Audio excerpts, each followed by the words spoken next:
Developments tonight in a shooting spree in Moscow, Idaho, where we now know the alleged gunman had more than $11,000 in cash inside his getaway vehicle.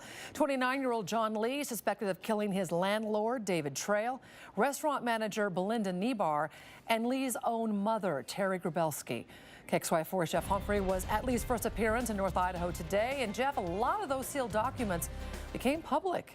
A lot of new information, including the fact that just moments before Lee allegedly killed his landlord, he was spotted on a surveillance camera practicing his aim by blasting away at a steel box with a .22 caliber pistol. Police say Lee then switched guns, calmly walked into David Trail's office, and started shooting at human targets.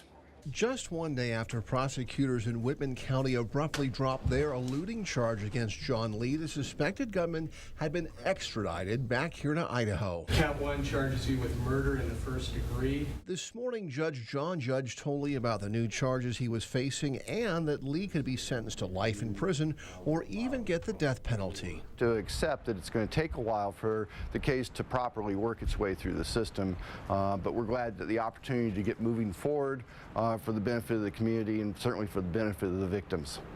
There is still no clear reason why Lee allegedly targeted his victims, but the discovery of more than $11,000 in cash in Lee's getaway car may play a role in the motive. Was that money taken from Lee's deceased mother's savings account? Detectives have also gone to Lee's bank to find out if he owed his landlord back rent or if some of that money was used to buy the 5 guns investigators found after the murders. Shell casings at the crime scene suggest that all of the victims were shot with the same 9mm. There has been a laboratory analysis done. We're hoping that the results of that will be available for the preliminary hearing to help the judge assess the quality of the evidence in the case. And a sneak preview of the state's case could be coming during a preliminary hearing now scheduled for the end of April. That's when the only surviving victim of the shootings will take the stand and tell the court he saw Lee target his landlord, David Trail, in separate volleys of gunfire. There will be live testimony at the preliminary hearing. The witnesses will be subject to cross-examination, much the same as any other public court proceeding.